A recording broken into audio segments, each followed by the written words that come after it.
Fernandes, certo? Então hoje a nossa live começa sobre Florestan Fernandes e também, principalmente, o Gilberto Freire. São dois escritores, sociólogos brasileiros, né? O Gilberto Freire também perambula um pouco mais pela antropologia, mas todos dois sociólogos com um embasamento muito forte no que diz respeito à sociologia. O Florestan Fernandes, possivelmente, creio que o maior sociólogo do Brasil, principalmente no que diz respeito a produzir obras que são eficazes no que diz respeito ao entendimento genealógico da nossa história, da nossa formação, e inclusive do que diz respeito à nossa formação social, certo?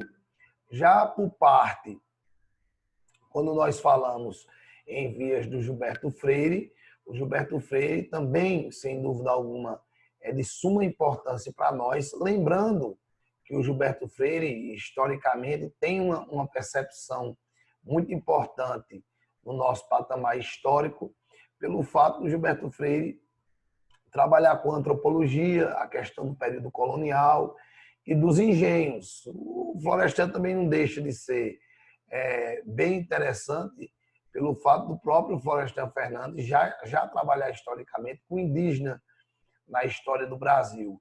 Então, hoje, o que é interessante para nós é tentar entender um pouco da questão étnica, certo? É tentar visualizar e entender como os dois viram a questão étnica no Brasil. E quando a gente fala de questão étnica no Brasil, estamos falando diretamente do negro. Nós não vamos deixar de trabalhar com os ameríndios, né? Vamos falar dos índios também. O Florestan Fernandes tem uma obra vasta. Ele se torna professor acadêmico titular com obras sobre os tupinambás, tanto na versão da organização social no seu mestrado, como as guerras no seu doutorado, mas sem nenhum dizer aqui, a gente acredita que em 65, quando sua obra sobre o ingresso do negro na sociedade brasileira, uma obra que começa a ser produzida na década de 40, ela ganha notoriedade.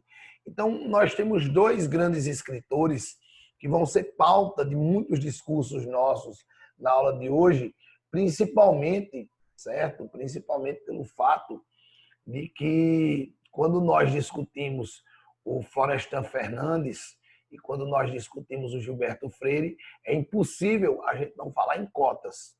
Então, cotas, geralmente, vocês que trabalham com redação, certo? Os alunos de Vanderlândia, de Socorro, certo? De Odésia, de Lima, de Alciele, todos meus companheiros. Então, vocês geralmente trabalham sempre com temas de cotas, um tema muito discutido e que hoje, possivelmente, dá-se a entender que eu quero que vocês mudem um pouco a percepção da visão sobre cotas. Não que vocês têm que ficar com Gilberto ou com Florestan, mas que a gente entenda um pouco do processo histórico. Então, a princípio, vamos falar um pouco da relação do negro, do escravo. Então, historicamente, pessoal, o etnocentrismo, ou melhor dizendo, as relações, certo, sociológicas sobre o racismo e o preconceito, elas são antigas, elas não são novas, mas elas se modelaram na Idade Moderna e se aguçaram na Idade Contemporânea, trazendo traumas muito fortes para os dias de hoje.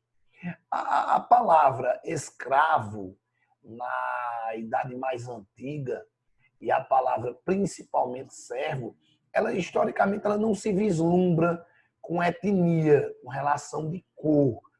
Na verdade, os povos a serem excluídos em motivos de preconceito por muito tempo, principalmente na Antiguidade e na Idade Média, eram povos que não faziam parte de determinadas culturas. Então, quando a gente fala em povos praticamente excluídos, quando a gente fala na Antiguidade Clássica, a gente está falando em quem não era romano, muitas vezes.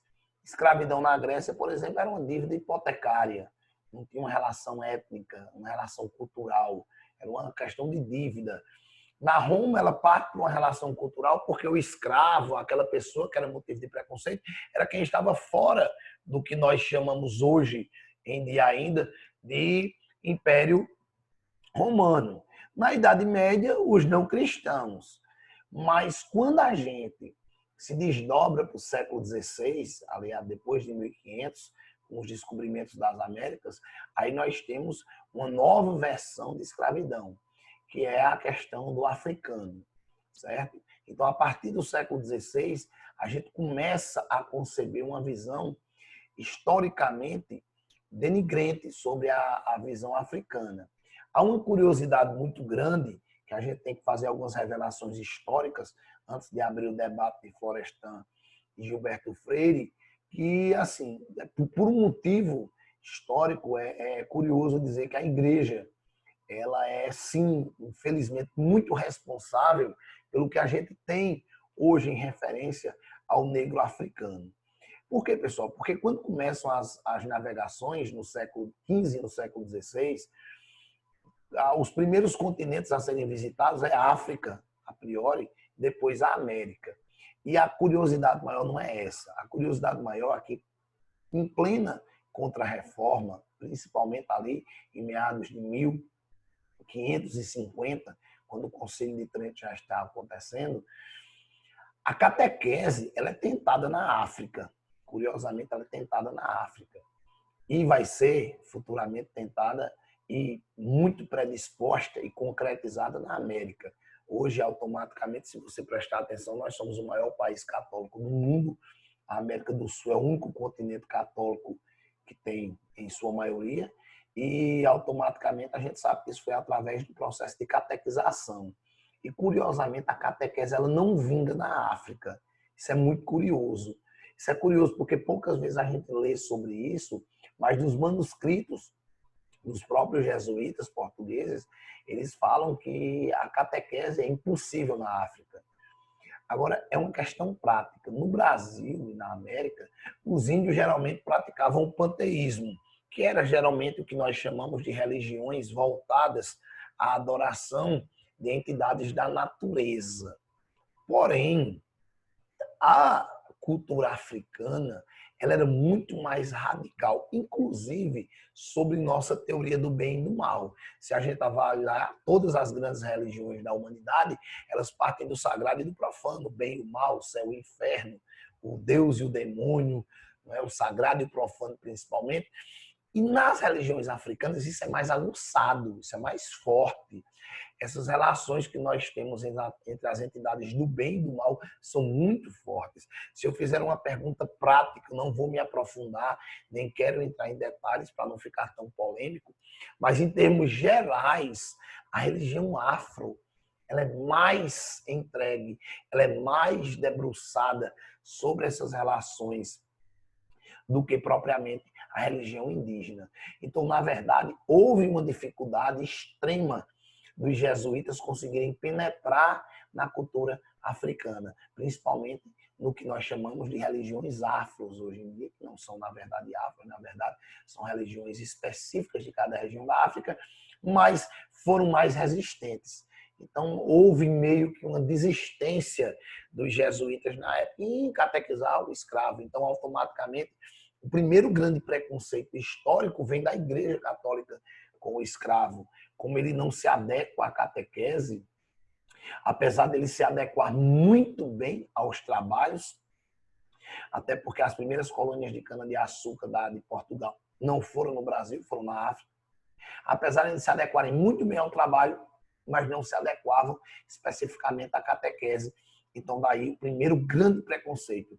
Porque a colonização, pessoal, das Américas, ela tem como braço justificatório a igreja, a fé. Lembrem-se, sem a fé não haveria colonização na América, certo? Em hipótese alguma, essa colonização teria ocorrido sem a fé católica, sem a cruz. Aquela imagem da espada numa mão e a cruz na outra é emblemática. E os africanos, de imediato, são retirados desse protocolo. Os africanos são considerados entidades onde a escravidão era permitida porque eles não eram seres divinos, curiosamente. Eles não eram seres de Deus. Era assim que a igreja os justificava. Então, o início dessa relação africana com a escravidão tem muito a ver com religiosidade. Essa questão que vai nos levar ao encargo histórico sobre os próprios africanos, ela ainda fica pior. ela fica pior quando nós entramos na idade contemporânea. Porque quando nós chegamos na idade contemporânea, nós vamos ter o processo de neocolonialismo, que é justamente o período em que as nações da Europa vão colonizar a África. Um discurso do famoso altruísmo europeu, aquele discurso de dizer a África, eu vou falar mais especificamente da África, nós temos a Ásia e a Oceania, mas a África ela não é dotada da civilização, a África não é dotada do desenvolvimento cultural, do desenvolvimento científico. Então, a Europa se posta num posicionamento que, segundo ela, se chama de altruísmo europeu. Ou seja, a nossa função como mais desenvolvidos, nossa função como mais bem adquiridos de cultura seria levar o desenvolvimento para essas entidades. Para quem lembra, eu sei que a maioria de vocês são bem jovens para isso, mas em 2010, eu ainda tinha 30 anos, então já era professor, então já dava para ver bem, 20 anos que eu estou nessa profissão, nessa maravilhosa profissão, por mais que tenhamos alguns calos. Mas em 2010, quando o Joseph Blatter faz um discurso, era o atual presidente, o então presidente da FIFA, sobre a Copa na África, as palavras dele são marcantes do neocolonialismo, quando ele diz: estamos levando a civilização ocidental para a África, estamos levando o futuro para a África. Curiosamente, esse futuro não foi tão interessante. A dívida social da África do Sul, ela quadriplicou. Até hoje, a África do Sul sente demasiadamente aquela Copa do Mundo. Quase todos os estádios foram demolidos. Alguns foram ainda aproveitados em alguns eventos festivos beneficentes, mas quase todos demolidos. A maioria dos hotéis foram vendidos ou transformados em outras entidades depois da Copa.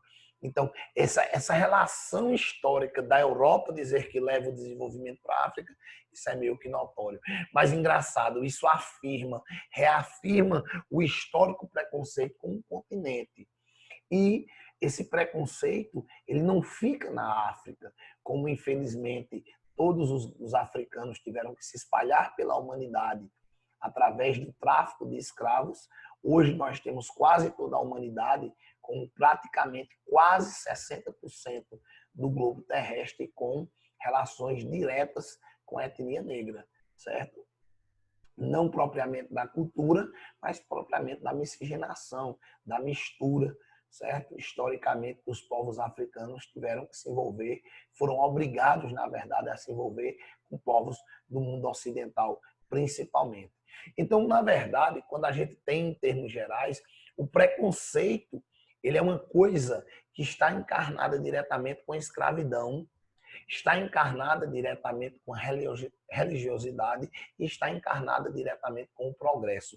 Essas três palavras colocam a condição negra durante o percurso da humanidade em condições bastante precárias, certo? A condição de terem sido escravos, historicamente, lembrem-se que o próprio Karl Marx, quando ele trabalha a ideia de escravidão, o Karl Marx trabalha a ideia principalmente, certo, de que os homens, eles historicamente, eles trabalham o escravo como coisas, certo? Isso é uma das grandes passagens históricas. Eu vou fazer apenas um comentário aqui rapidinho, que é justamente o fato de quando nós trabalhamos historicamente a ideia do escravo como coisa, é interessante lembrar que isso no Brasil vigora até o início do século XX. Isso é que é bem interessante para que todos vocês percebam.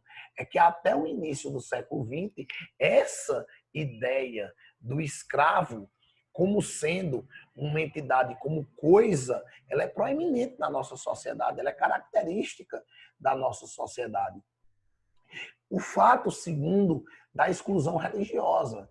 Você pega, por exemplo, o Brasil, que é um país hoje constitucionalmente laico, nós somos um país laico, pessoal, certo? Nossa Constituição é laica. Tem um crucifixo lá no Congresso, mas é laica, certo? Ou seja, nós temos o laicismo na educação, na estrutura política, não temos religiões definidas.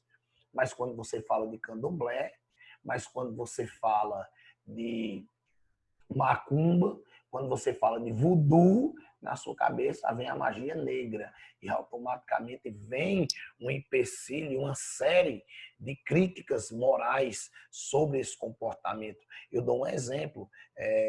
No Nordeste, por exemplo, como um todo, a religião do candomblé, ela tem milhares. Na verdade, ela não só tem milhares, mas, na verdade, através do candomblé, a religião afro, ela chega muito próxima do cristianismo. A gente pensa que não, mas ela chega muito próxima ao cristianismo. Aí vem a pergunta: nós não vemos nenhuma manifestação de candomblé de maneira pública. Nós vemos manifestações católicas, nós vemos manifestações protestantes, curiosamente, nós vemos manifestações judaicas, nós vemos manifestações muçulmanas e de outras particularidades religiosas. Mas o candomblé ainda ocorre de maneira obscura, ocorre de maneira escondida. As pessoas temem dizer que são adeptas do candomblé, elas têm que se esconder nos famosos terreiros, em zonas periféricas. Então, e nós somos laicos, na teoria. Então, a religião, ela deixa um marco categórico nessa questão de preconceito. E, por fim, a gente não pode deixar dessa nossa relação do progresso. Um continente, possivelmente, nosso continente mais pobre do mundo é o continente africano, é o continente que enfrenta os maiores problemas nativos do que eu posso dizer em relação à miséria, à questão da miséria, porque fome, desnutrição, guerras tribais, entre outras, ainda levam a África a um patamar de país selvagem na discussão de muitos pensadores evolucionistas. Então, automaticamente, essas condições, certo? Essas condições da escravidão, essas condições religiosas e essas condições estereotipadas como progresso deixam realmente, historicamente, o escravo em péssimas condições, não o escravo, mas o negro em péssimas condições no mundo contemporâneo. Os dados estatísticos, eles não mentem, certo? Você pode até discordar em alguns pontos do preconceito que ainda existe com os escravos, mas a gente não pode discordar de dados estatísticos, certo? Então, se você pegar 10% da população rica do Brasil, você vai ver que 79,5% é branca. E se você pegar 10% da população pobre do Brasil, você vai pegar 86% da população derivada da população negra, da etnia negra, ou então até mesmo parda. Então, automaticamente, mais de 50% da população brasileira, como hoje é o âmbito da discussão, apesar da gente fazer algumas, certo, evidências sobre Estados Unidos, África e tudo mais, mas o Brasil, como hoje, e para nós nessa aula, é o objetivo central, infelizmente, a marca registrada ainda é o preconceito e o racismo.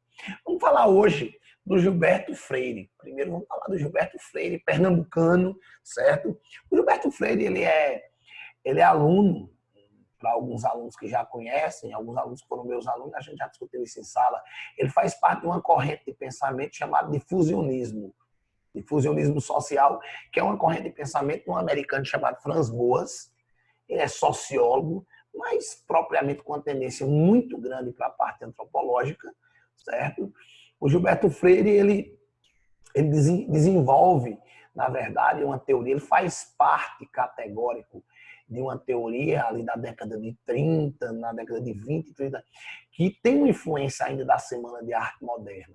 Deixa eu dar uma explicação aqui rapidinho para a gente entender o âmbito histórico e não ficar muito decoreba. Na década de 20, em 1922, nós tivemos a Semana de Arte Moderna.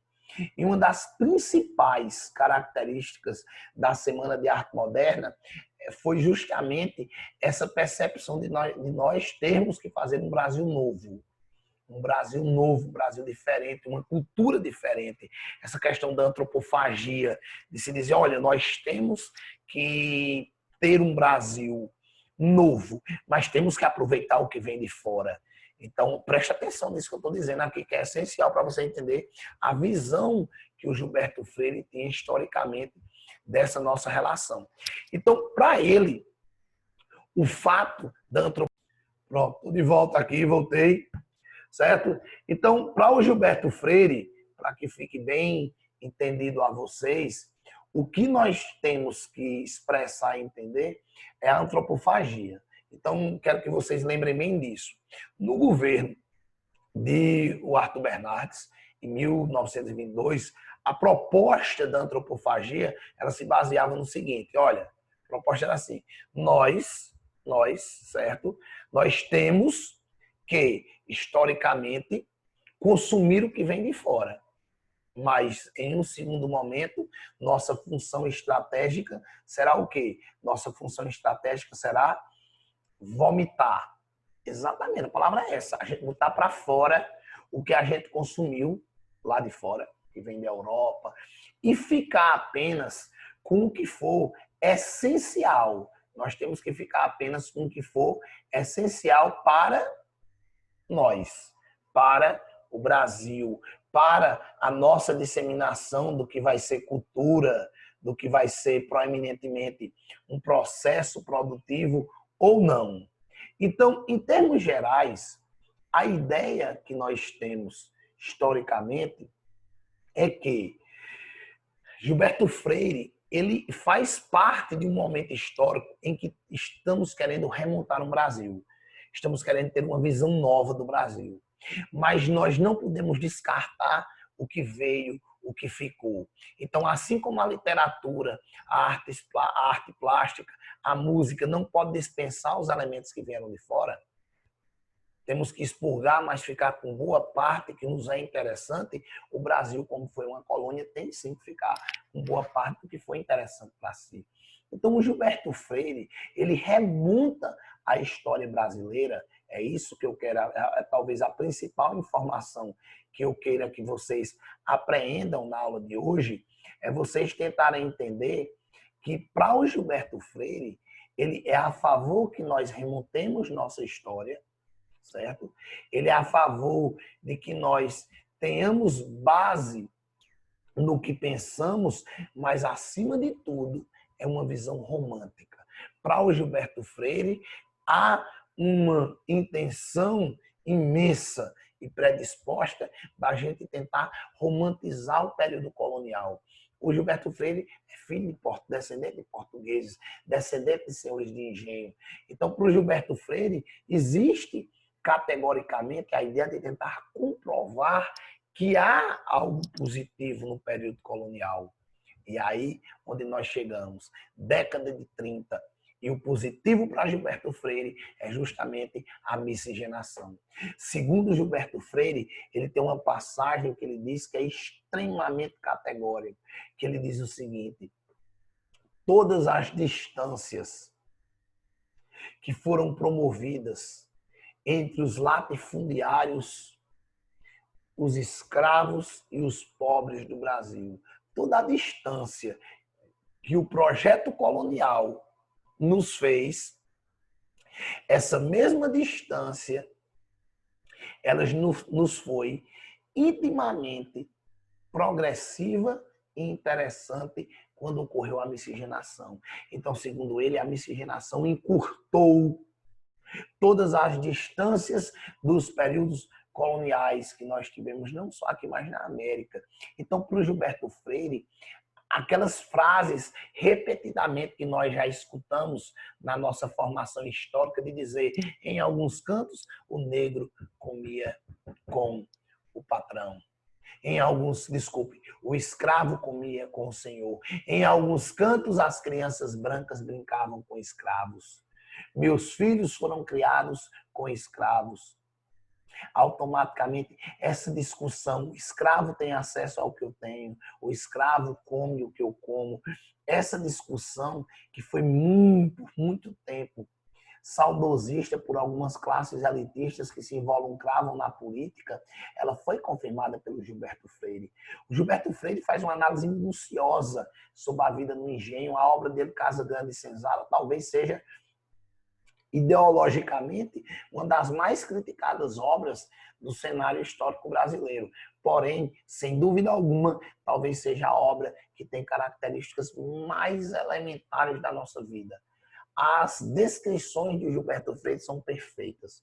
Como diria alguns escritores contemporâneos, como Salvador Dedek, a obra de Gilberto Freire, ela cheira. Nós sentimos o cheiro do escravo, o cheiro do açúcar, o cheiro do europeu. Nós sentimos de tanta riqueza em detalhes que o próprio Gilberto Freire tem. E essas riquezas em detalhes que o mesmo tem, fez dele talvez a obra maior ícone do nosso período colonial, onde todos os historiadores têm praticamente como uma bíblia a Casa Grande Senzala devido à riqueza de detalhes que ele faz. Porém, a grande crítica ao Gilberto Freire é afirmar que o projeto e o processo de miscigenação consegue ofuscar a violência, os maus tratos e a exploração. Segundo Gilberto Freire, a exploração do português para com o escravo e com o nosso ameríndio, ela pode ser totalmente encurtada pelas relações de promiscuidade sexual, pelas relações de mistura. Então, na verdade, esse é o grande âmbito de crítica que o Gilberto sofre. Mas o Gilberto Freire, a gente tem que entender um pouco do ambiente. Ele vem dessa questão da Semana de Arte Moderna, que nós temos sim que absorver algo que veio de fora. E ele é difusionista. Difusionista é uma corrente filosófica e sociológica que fala de difusão de culturas, fala que a cultura nunca é pura. Toda cultura é fruto de difusão e de mistura. Por exemplo, a feijoada. Comida típica brasileira é a feijoada. Mas a feijoada, o feijão é africano. Os europeus comiam porco e jogavam no mato as partes que não queriam. Aí o africano juntou o feijão com os rejeitos do porco, fez a feijoada. O futebol genuinamente brasileiro, não, foi na Inglaterra. Mas a Inglaterra aprendeu com aborígenes na Austrália. E assim sucessivamente. Então, para o Gilberto Freire, a cultura é fruto de difusão. Então, como ele defende que a cultura é um fruto de difusão, nada melhor do que defender que a miscigenação é uma característica do Brasil. Então, ele tenta romantizar. Essa é a palavra-chave. Eu sei que eu posso estar sendo aqui alvo futuramente com a exposição dessa minha aula de crítica dos amantes de Gilberto Freire por fato de eu estar querendo denegrir. Não estou denegrindo a imagem dele, mas apenas estou dizendo que o Gilberto Freire ele tenta acomodar o processo que foi bastante violento e exploratório do período colonial com a miscigenação. Segundo ele, essa mistura étnica, ela deu um quê a mais na nossa cultura. O Brasil, ele não é fruto de portugueses. O Brasil é fruto da miscigenação, que é uma teoria realmente bem pertinente dele. O Gilberto Freire, ele ganha uma explosão na década de 40 e 50 por causa do Holocausto. O final da Segunda Guerra Mundial, que promove ou provoca praticamente um amplo preconceito às discriminações, como ocorreu a dizimação de judeus na Segunda Guerra. Então, meio que o mundo vem a Declaração dos Direitos Humanos, vem as declarações das novas constituições cidadãs, vem o direito civil. Então, o mundo, ele praticamente ele se embriaga com a ideia que nós temos que exterminar o preconceito, que nós temos que colocar um fim nessas relações preconceituosas. Então, a obra de Gilberto Freire, ela ganha embalo. Décadas de 50, se você prestar atenção, em 30, Gilberto expõe a obra, em 50, a ONU faz uma declaração mundial sobre o racismo, em 51, vira crime, vira contravenção no Brasil o racismo, certo? Nas décadas subsequentes, a questão do negro é vangloriada. A questão no final da década de 50, a vitória da Copa do Mundo da Suécia, com o Pelé sendo o grande destaque, um jovem negro, né? Palavras como pérola negra começam a ser cada vez mais adoradas. Então, a obra de Gilberto Freire ganha muita força. Ela ganha bastante força. Essa ideia do Gilberto Freire de dizer o seguinte, olha, a pergunta para o Gilberto, que agora a gente vai para a teoria sociológica dele propriamente dita, é essa. O Gilberto vai dizer, olha, pessoal, no Brasil nós não temos diferença racial, pessoal. Não existe raças diferentes. Nós somos um protótipo de miscigenação. Se você olhar para o alemão, você vai ver o menino loirinho lá, o menino rindo na sala de aula. Se você olhar para o africano, você vai ver o negrinho. Se olhar para o japonês, vai ver o rapazinho do olho puxado. Mas se você olhar para o Brasil, você vai ver uma misturada. Você vai ver gente branca com cabelo crespo, gente negra com cabelo liso, moreno de cabelo escuro. Então, o Gilberto, a gente não tem muita identidade, não. O Gilberto vai dizer, não, pelo contrário, nós temos a identidade. E qual é a nossa identidade? Ser diferente. Então, para o Gilberto Freire, nossa identidade é a miscigenação. Nossa identidade é a mistura. Então, enquanto o alemão tem a pele branca, enquanto o inglês, o americano é alto fisicamente, enquanto o japonês vai ter o olho puxado, enquanto o africano vai ser negro, o brasileiro vai ser múltiplo. Então, o Gilberto Freire diz, olha, o sorriso do brasileiro, o jeito extravagante de se viver do brasileiro, a maneira de se vestir brasileiro é um jeito próprio. Então, nós, Brasil, temos sim um jeito próprio. E esse jeito próprio é a mistura. É a mistura étnica. Essa é a nossa cara. Senão não é Brasil. Então, quando você olhar para uma seleção de futebol e ver 40%, ver 90% dos jogadores loiros, brancos, isso é normal. É uma característica da Alemanha, da seleção alemã. É uma característica. Mas quando você chega no Brasil, você vê loiros, negros, brancos, baixos, altos, isso é a característica do Brasil. Então, o Gilberto Freire quer afirmar que nós forjamos historicamente nossa característica. Daí vem a terminologia democracia racial, que, na verdade, tem gente que não se apropria bem da ideia. Pessoal, o Gilberto Freire realmente, na sua obra, ele não cita democracia racial. A primeira vez que ele fala democracia racial é em 81, uma entrevista. Porém, depois dessa entrevista, ele admite, ele brinca até e diz em outras entrevistas, quando ele diz, eu passei muito tempo produzindo e em nenhum momento me despertou essa palavra tão bela, que realmente resume a obra. Então, você não vai encontrar democracia racial na obra dele, mas ele diz que se resume quanto a isso. Se você prestar atenção, Zygmunt Bauman tem mais de 90 obras. E só em 8 obras é que ele fala em modernidade líquida. Porque ele decidiu mudar o nome quando pela primeira vez ele foi perguntado numa entrevista. E ele acabou usando o termo modernidade líquida ao invés de pós-modernidade. A partir dali ele levou em conta. A democracia racial é sim uma teoria de Gilberto Freire. E essa teoria do Gilberto Freire é de acreditar que nós não temos racismo no Brasil. Ele vai dizer, nós não temos. Essa nossa relação de cor, essa nossa relação de hábito e do costume, ela não vai ser sinônimo de racismo, jamais. Porque para o Gilberto Freire no Brasil, vem a informação mais importante da aula sobre Gilberto Freire, é que nossa relação direta com o preconceito no Brasil é uma relação de acesso econômico. Então, o Gilberto Freire, ele tira da reta a ideia de etnia. A ideia de que nós temos preconceitos por etnias diferentes. A gente tem preconceito por raças diferentes, ou seja, nós temos preconceitos por biotipos diferentes e por aspectos culturais diferentes. O Gilberto Freire diz que isso não existe no Brasil. O que existe, na verdade, certo? O que existe, na verdade, é o preconceito econômico. Eu vou fazer uma citação aqui com experiência de vida. Eu não sei em que vastidão esse vídeo vai chegar em outras redes sociais, mas uma coisa local da região onde a gente vive. Eu acho engraçado. Era muito comum a gente usar o argumento de dizer o seguinte, a gente tem, infelizmente, uma noção ainda preconceituosa de que mercado público é uma relação ainda muito direta, certo? Uma relação muito direta com, por exemplo, com pobreza e zona periférica. Então, a terminologia comeu no mercado, né? Almoça no mercado, é esteticamente uma concepção preconceituosa. Mas os ricos, quando acabam as festas, vão comer no mercado. Né?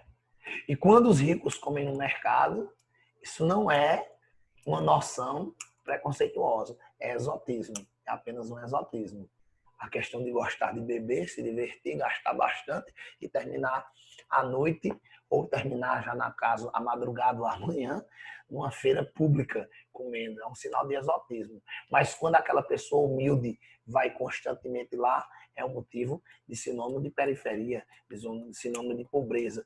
Então, isso é muito interessante, isso é um legado muito estereótipo, certo? A havaiana, quando ela é usada por uma pessoa de baixa categoria social, ela é um requinte de extrema pobreza. Ele só usa a havaiana. E quando um rico coloca uma havaiana nos pés, num dia a dia, ou quando está de férias, ou quando está repousando, é um sinal de exotismo, de modernidade. Então, o Gilberto Freire, ele alega isso. Ele alega que nós não temos diretamente um preconceito por etnia ou por raças. Nós temos um preconceito extremamente voltado para as relações econômicas. Então, ele diz, nós temos sim uma democracia racial. Nós temos uma democracia, porque nós somos todos de todos. Agora, infelizmente, nós não temos democracia econômica, mas racial nós temos. E para o Gilberto Freire, vem agora para a gente encerrar a parte dele. O que é mais interessante, para ele, na mentalidade do Gilberto Freire, é o acesso. A pergunta foi feita a ele várias vezes. Gilberto, e como nós vamos admitir o acesso? O que vai acontecer para o negro ter acesso à sociedade, a integração do negro, a inclusão do negro, como vai se dar? E Gilberto Freire diz, só há um caminho, meritocracia. Meritocracia. Porque Gilberto Freire admite que, historicamente, nós temos problemas categóricos sobre a ascensão do negro. E como nós temos problemas categóricos, para o Gilberto Freire, esse descendente de escravo, esse cara que sofreu, esse cara que veio de baixo, uma coisa meio que do Blaise Pascal, né? Blaise Pascal, aquele grande matemático, mas também filósofo cristão, quando ele diz: todos os homens que vêm de baixo são mais bem predispostos do que os que nunca desceram. Então, o Gilberto Freire diz: os negros na história do Brasil já chegaram ao fundo do poço. Então, eles têm uma condição digna e própria deles, que é a evolução. Então, segundo Gilberto Freire, ele acredita que há uma condição do negro possuir, do mulato, do crioulo, dele possuir uma ascensão própria. Mas o engraçado não é isso. A gente tem que ter um cuidado, que a gente martiriza muito o Gilberto Freire, mas vamos ter cuidado nessa analogia dele. Segundo Gilberto Freire, pessoal, essa ascensão do negro, ela tem que ser pela meritocracia. A inclusão tem que ser pela meritocracia. Não que isso seja ou deva ser. Eu quero que vocês prestem muita atenção no que eu vou falar agora, principalmente quem está formando argumentos aí futuros. Para o Gilberto Freire, a meritocracia, ou seja, ele tem que crescer com esforços próprios. Próprios. Porque, segundo Gilberto Freire, nós temos uma interjeição que é categórica e negativa. Que é uma interjeição. Pois não, só uma. Tem como tu repetir? Porque na hora que tu começou a falar, travou. Tava falando em que na hora? Você ia falar do argumento, que você tinha realmente falado que quem estava construindo argumento e tal, aí você ia falar a informação. Certo. Então vamos lá. Então preste atenção. Para o Gilberto Freire, a ascensão do escravo, do negro na nossa sociedade, do descendente direto do escravo, apesar de tudo que aconteceu no nosso processo histórico, ela tem que ser através da meritocracia. A meritocracia é o caminho. O Gilberto Freire, ele vai dizer, que é o que quero que vocês prestem atenção, acho que foi aí justamente quando a gente parou um pouco, para que a gente entenda que, prestem bem atenção, que para o Gilberto, ele não está dizendo que o correto é o negro ascender pela meritocracia.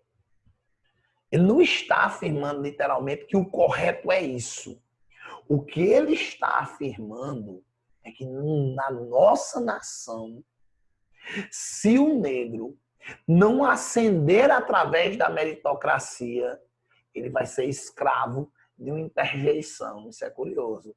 Um escravo de uma interjeição. E a interjeição é mas também.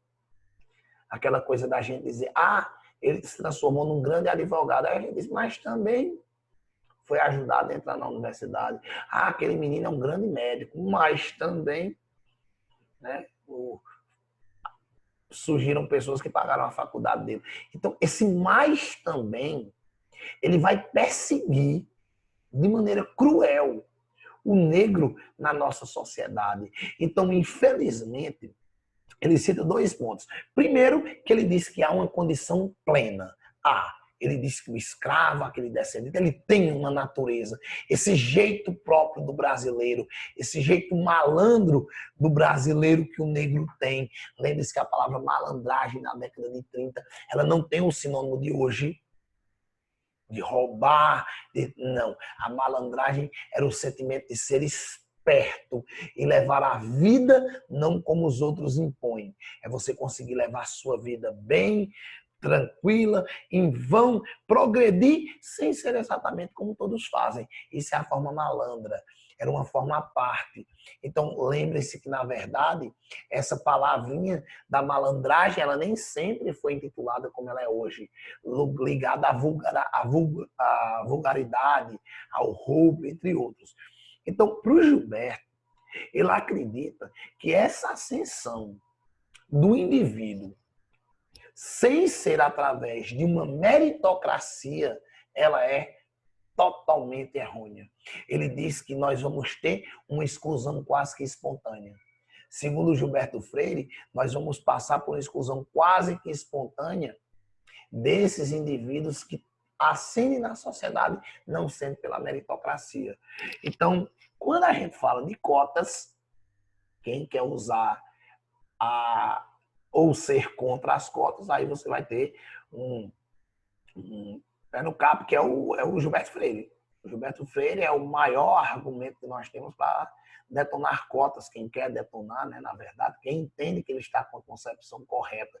Porque para o Gilberto, a falta da meritocracia, ela vai promover uma não exclusão. A inclusão é apenas aparente. Você vai ver o negro convivendo em um determinado grupo social, em uma determinada sociedade, mas ele não é aceito. Ele não é aceito. Então, para o Gilberto Freire, nada vale você estar convivendo dentro de um grupo e, ao mesmo tempo, vocês não estar sendo aceitos.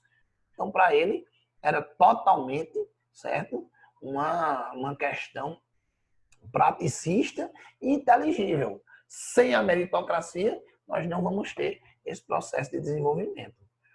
E lembrando bem que, para ele, a gente tem que entender muito bem que existimos uma democracia racial pelo fato de a gente não ter preconceito de raças. Nós não temos aquele preconceito de cor e de inferioridade cultural. O nosso preconceito tem uma ligação esteticamente com o padrão econômico. O padrão econômico. O Ronaldinho Gaúcho, por exemplo, entre outros, não vão passar historicamente por relações de preconceito como outras pessoas passam categoricamente.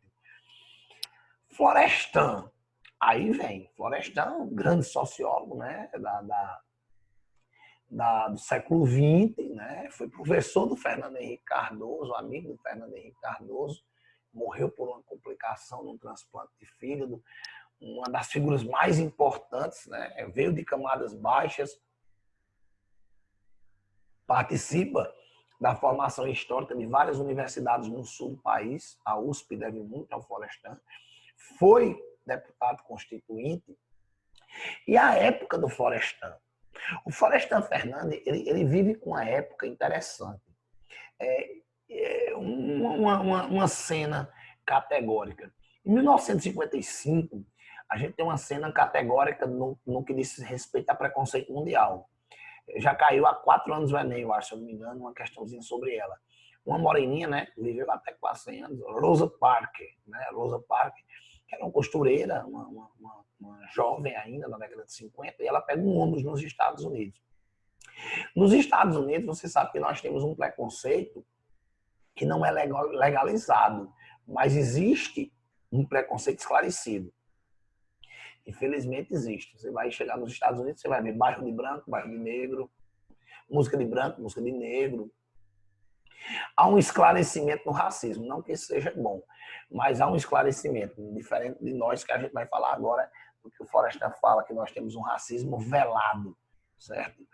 Então, em termos gerais, a ideia do Florestan Fernandes é levar a discussão ao ponto de que, quando ele observa a questão da Rosa Parks, né? A Rosa Parks é uma senhorinha e ela senta na frente do ônibus. E nos Estados Unidos é tradição, onde ela morava, dos negros ficarem na parte de trás do ônibus. Então, a população que está dentro do ônibus se revolta, a população branca, porque ela está na cadeira da frente, e vai exigir do motorista que o motorista tire ela daquela localidade e ela não sai. Porque ela diz que não existe nenhuma argumentação legal, certo? Que a reter a lei. Não existe lei nenhuma. Aquilo dali acontece de fato, mas não é legal. Então, automaticamente, o ônibus vai parar, o motorista se recusa a continuar o ônibus se ela não descer, e ela se recusa a sair. Resumindo, aquilo vai dar uma bronca danada, a polícia vem, vão retirar ela do ônibus, eles vão parar na justiça e a Rosa Parks vai ganhar a ação na justiça, porque não existe nenhuma forma legal que dissesse que ela tinha que sentar atrás. Curiosamente, nós vamos ter, na época, né, o advogado dela vai ser um dos ícones do movimento negro nos Estados Unidos, certo? Principalmente por propagar a questão da pacificação do movimento negro, vai acabar sendo assassinado, como Malcolm X também foi, mas o Martin Luther King, que foi o advogado dela, é quem vai começar uma marcha grandiosa nos Estados Unidos sobre a igualdade dos negros, como ele diz, né?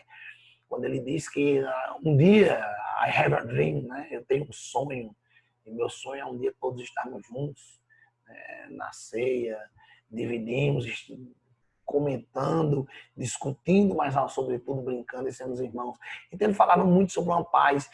E o pautado muito nele, influenciou muito ele, o Florestan Fernandes, em 65, quando ele reescreve a integração do negro na sociedade brasileira, ele parte de um princípio categórico. O Florestan vai dizer, olha, é impossível que o negro e a herança do negro africano escravista do Brasil, é impossível que ele consiga a ascensão social sem o pagamento de uma dívida social. Então, para ele, negros que foram raptados de suas tribos, que foram raptados de suas famílias e vieram para trabalhos forçados, perdendo sua condição de vida no Brasil, ganham a liberdade em 88, mas não ganham a dignidade. Segundo Florestan Fernandes, a liberdade ela é um sinônimo maior de dignidade, mas isso não serve para o escravo. Isso é uma frase muito forte, né? Que ele diz que para todos nós, a nossa maior dignidade é a liberdade, mas para o escravo que estava aqui no Brasil, isso não foi concreto. Nem sempre a liberdade é sinônimo de dignidade, muito pelo contrário. Os negros foram libertos e foram intimamente marginalizados. Se você prestar atenção na nossa Constituição de 91, na Constituição de 34, na Constituição de 37, 46, os analfabetos não votam. E falar em analfabetos no Brasil é maquiar e dizer o seguinte, os negros pobres não vão votar. Porque 90% nessa época dos negros eram pobres, eram paupérrimos. Nossa camada pobre era formada por negros. E quando você retira o direito do indivíduo de participar do processo político, você está castrando ele de como classe evoluir. Como é que se você não pode lutar por seus direitos, você não pode votar no legislativo, você não pode votar no executivo. Então como é que você pode um dia defender interesses de sua própria classe? O negro ficava ao léu. Então, imaginem, durante até praticamente 1960, o negro praticamente não tem uma participação ativa. Se você olhar as camadas periféricas, é fácil. Claro que vai ser fácil a gente perceber que o alto índice de homicídios são com negros, o alto índice de tráfico de drogas é com negros, o alto índice de criminalidade é com negros, mas é óbvio. Se nós nos empurramos historicamente para lá, ia dar isso. Se fosse o inverso, se os negros fossem as classes elitistas brasileiras e os brancos vindos da Europa fossem empurrados para a periferia no início da nossa república, você quer dizer que mesmo assim os negros seriam os criminosos? Ou se os brancos que estão passando fome dentro das zonas periféricas, sem educação, sem estudo, ou você acredita que esses brancos não, eles não iam cometer crimes, eles não iam se entregar ao tráfico de drogas, eles não iam cair na marginalidade, eles não iam estar dentro das estatísticas dos presídios? Isso é uma tolice. Então o Florestan vai dizer, simples, não tem muito o que discutir. A questão da integração do negro no Brasil é uma dívida social. É a palavra de Florestan, uma dívida social. Essa dívida, ela tem que ser paga pelo Estado e pela população. Então, é essencial para a história do Brasil que nós sejamos dignos de pagar uma dívida que nós temos com a sociedade negra no Brasil. Então, para o Florestan, galera, só uma dica. Olha, os dois, o Gilberto morre na década de 80, o Florestan de 90, os dois morreram sem saber o que era cotas. Mas o Florestan diz que uma dívida social há de ser cumprida. Nós temos uma dívida. Porque, segundo o Florestan, democracia no Brasil não existe. Nós, na verdade, nós temos um racismo velado. Então, quando o Gilberto Freire diz que aquele negro que tem condições sociais, aquele negro que tem poder aquisitivo, que conquista com próprias forças, aí o Gilberto vai dizer que ele não vai ser motivo de preconceito. O preconceito é o negro pobre, que isso é uma questão de estatística. Aí o Florestan Fernandes vai dizer o quê? Muito pelo contrário. O negro, que por incrível que pareça, e pela meritocracia, chega ao poder e ascenda de classe social, ele não vai estar dentro de uma democracia racial. Ele vai estar dentro de um racismo velado. Ele é o mesmo negro. Ele é o mesmo onde pessoas acusam o seu cheiro. Ele é o mesmo onde pessoas o comparam com animais. Ele é o mesmo de estereótipo feio. Mas ele é apenas velado devido possivelmente às condições econômicas que ele alcançou. Então, no Brasil, nós temos que saldar essa dívida. Só uma massificação da entrada do negro na sociedade é que pode conter. Porque se nós esperarmos pela meritocracia, nós vamos contar miúdes. Nós vamos passar, historicamente, segundo Florestan Fernandes, décadas contando um a um os negros que vão conseguir a ascensão social. E esse fator quantitativo pesa muito na formação histórica de uma sociedade. Então nós temos que urgentemente massificar a inclusão desses negros, para que em um determinado momento o que é estranho vire comum. Isso é muito massa do Florestan. O que é estranho, ele tem que virar comum. Porque quando o estranho vira comum, o preconceito ele vai se esfumar. Igual a Karl Marx diz que tudo que é solo se desmancha no mar, ele diz que a massificação da cultura negra dentro das sociedades, a massificação do ingresso do negro, seja em ambientes estudantis, sejam em ambientes artísticos, vai torná-lo comum.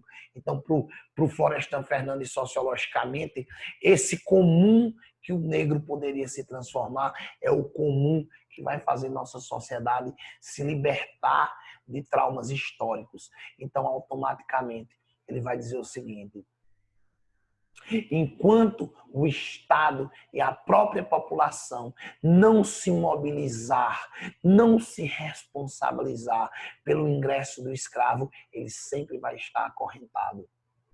Ele vai poder ser um grande advogado, ele vai poder ser um grande médico, mas ele vai estar acorrentado. Era isso que o Florestan Fernandes dizia.